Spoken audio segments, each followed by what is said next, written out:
நமஸ்காரம். இன்று நாம் காண்பது ஆண்டாளின் 17வது பாசுரம்.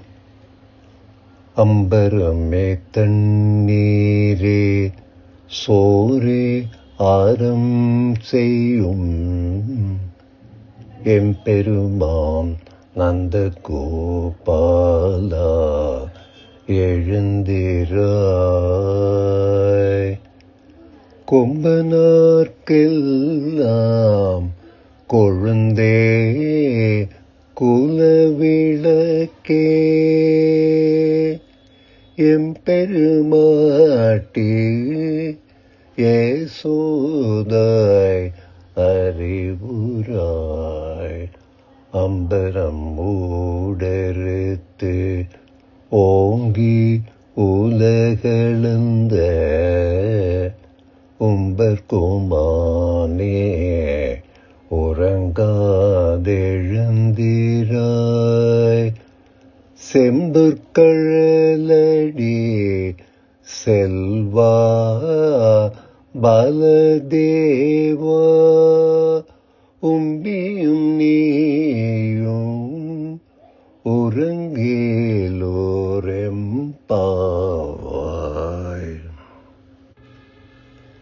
ஆடை, தண்ணீர், சோறு இவை அனைத்தையும் வேண்டுவோர் திருப்தியடையும் வரை தர்மம் செய்கின்ற எமது தலைவரே நந்தகோபரே, எழுந்திருப்பாயாக. பூங்கோம்பு போன்ற எங்களுக்கெல்லாம் கொழுந்து போன்றவளே, புகுந்த குலத்துக்கு மங்கள தீபம் போன்றவளே, எமது தலைவியே யசோதையே, துயில் உணர்ந்து எழுந்திருப்பாயாக.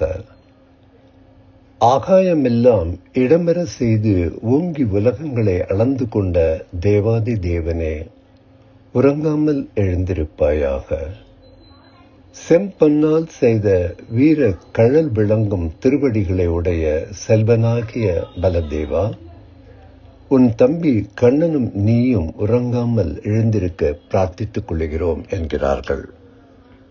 இந்த பாசுரத்தின் முதலடியில் நந்தகோபரின் கொடை சிறப்பை கூறுகிறார்கள். உண்டியும் உடையும் வேண்டுவோர்க்கு வேண்டியபடியே பலனை கருதாது அறமாக அழைக்க வல்லவர் நந்தகோபர். நாட்டாருக்கு வேண்டும் பொருளை கொடுக்க வல்லவர். இந்த சிறுமியர்கள் வேண்டுகோளையும் அளிக்க உதவுவார் என்ற நம்பிக்கை இவர்களுக்கு இருக்கின்றது. இவர்களுக்கு அம்பரமே தண்ணீரே சோறு என்று எல்லாமே கண்ணன்தான். கொம்பனார்க்கெல்லாம் கொழுந்து என்பதில் பெண்களுக்கு ஒரு குறைவரின் உன்முகம் அல்லவோ வாடும் என்பது குறிப்பு. செடியின் அடி பாகத்தில் ஒரு கேடு வந்தால் கொழுந்தில் வாட்டம் காண்கிறோம் அல்லவா? அறிவுராய் என்பது நீ அறிந்தால் எங்களுக்கு ஏது குறை என்பதை உணர்த்துகின்றது.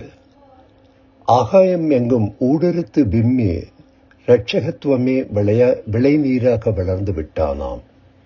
இப்படி உலகளந்த உம்பர்கோமான் எல்லாருடைய தலையிலும் திருவடிகளை குளிர வைத்து உறங்குகின்ற பிரஜையை குழந்தையை தழுவிக்கொண்டு கிடக்கும் தாயைப் போல அன்பு செய்தான் என்கிறார்கள். அத்தகைய அன்பன் எங்களுக்கு முகம் காட்டும் பொழுது சிரிப்பதும் பருப்பதுமாக இருக்க வேண்டிய தேவையில்லை.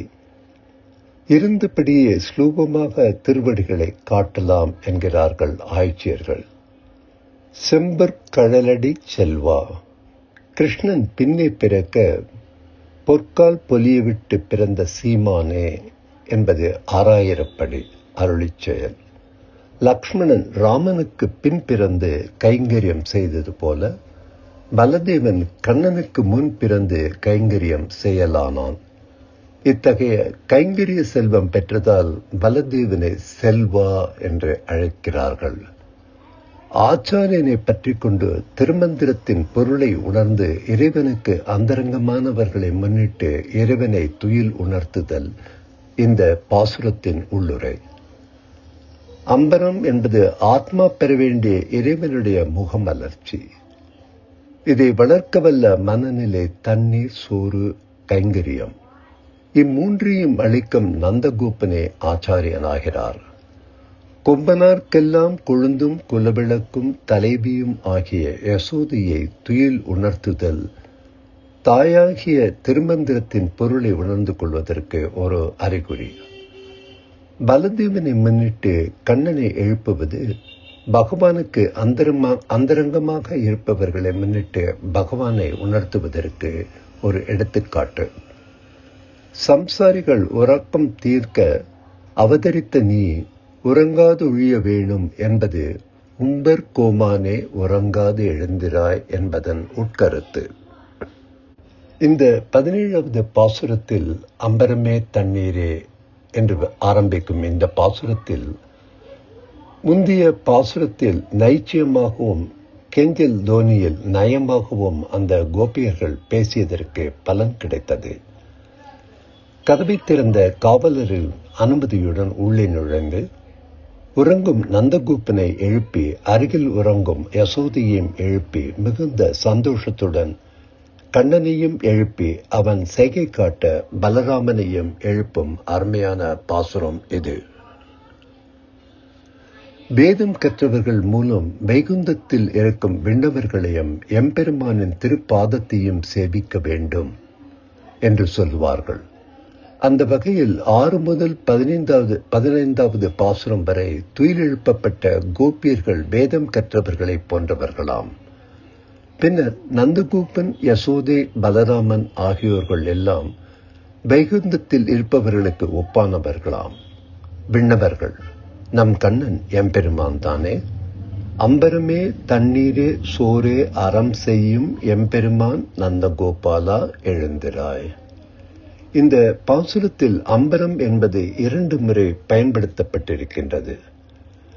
எனவே அம்பரம் என்பது முதலில் ஆடை, பின்னர் 2வதாக வானம், அதாவது ஆகாயம் என்று நாம் எடுத்துக்கொள்ள வேண்டும். முதலில் மற்றவர்களுக்கு அரணாக இருக்கும் நந்தகோபனை இவர்கள் எழுப்புகிறார்கள். ஏற்கனவே நாயக்கன் என்று உயர்த்தி சொன்ன அவர்கள் இன்னமும் புகழ்கிறார்கள்.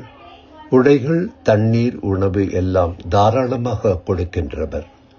அதையும் தன் நற்கதிக்கு என்றில்லாமல் கடமை என்ற சந்தோஷத்துடன் செய்கின்றார். இதில் இன்னொரு விசேஷமும் உண்டு. தசரதன் தனக்கு பிள்ளை வரம் வேண்டி தானம், தவம் என்றெல்லாம் செய்தான்.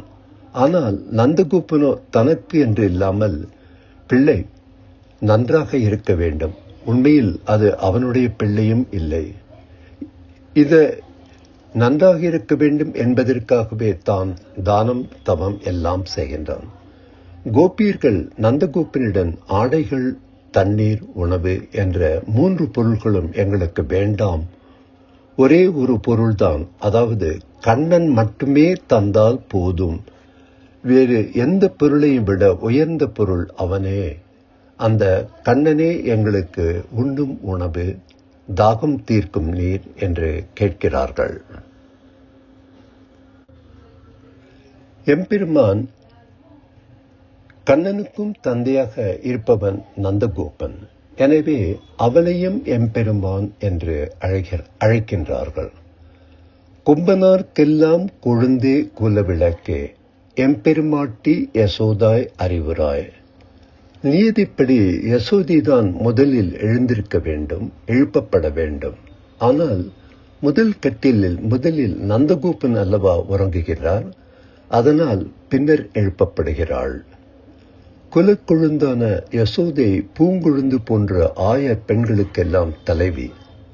நந்தகோபன் எம்பெருமான் என்றாகிவிட்டது. யசோதை எம்பெருமாட்டிதானே. இவள் குறிப்பறிந்தாலே மற்றவைகளெல்லாம் தானே நடந்துவிடும்.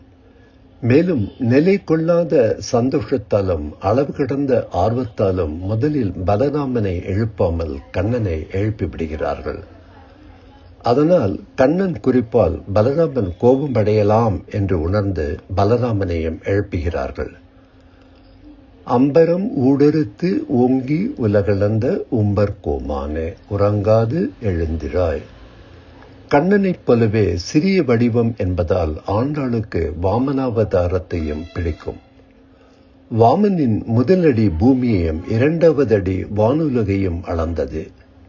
இதிலும் இரண்டாவது முறையாக வாமனாவதாரம் பற்றி குறிப்பிடப்படுவதால் அம்பரம் ஆகாயத்திற்கு ஓங்கிய திருவடி என்றாகிறது. பாசுரத்தின் முதலில் வரும் அம்பரம் ஆடை என்ற பொருள் சொன்னோம். மேலும் வாமனன் போல் கடினமான செயல்கள் எதுவும் செய்ய வேண்டாம், எழுந்து வந்தாலே போதும், தேவர்களுக்கு மட்டுமே எதுவும் செய்ய வேண்டுமா, இந்த எளிமையான ஆயர்களுக்கு எதுவும் செய்ய மாட்டாயா என்று கேட்பது போல இந்த அடிகள் அமைந்திருப்பதாக சொல்வார்கள்.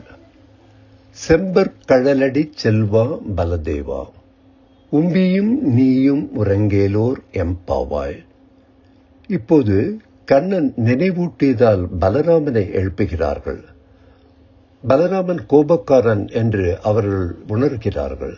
செய்த தவறை மறைக்க பலராமனை பெருமைப்படுத்த வேண்டுமே. சிவந்த பொன்னால் செய்யப்பட்ட வீரக்கழல் அணிந்த திருவடிகளை கொண்ட பலராமா, நீயும் உன் தம்பியும் உறக்கத்திலிருந்து எழுந்து வாருங்கள் என்கிறார்கள். இதை மிக அருமையான வியாக்கியானம் செய்பவர்கள், ஆயர்கள், பலராமா, இப்போது நீ அண்ணன், ஆனால் நீ யார் என்று எங்களுக்கு முன்பே தெரியும். ராமாவதாரத்தில் நீ ராமனின் தம்பியாக இருந்தாய். அப்பொழுது பல வருடங்கள் உறங்காது ராமனை காத்தாய். இப்போது மட்டும் உனக்கு எப்படி உறக்கம் வருகின்றது? உனது அனுமதியுடன் குகன், சுக்ரீவன், விபீஷணன் போன்றவர்கள் இறைவனைச் சேர்ந்தனர். ஜீவாத்மாவை பரமாத்மாவிடம் சேர்க்கும் ஆச்சாரியன் போன்றவன் நீ உறங்கலாமா? அது மட்டுமா, நீ ஆதிசேஷன், எம்பெருமானின் படுக்கையில் எம்பெருமான் உறங்கலாம். ஆனால் படுக்கை எப்படி உறங்கும்? பள்ளி எழுந்து எங்களையும் மகிழ்விக்க வேண்டும் என்று பிரார்த்தித்துக் கொள்கிறார்கள். ஆண்டாள் திருவடிகளே சரணம்.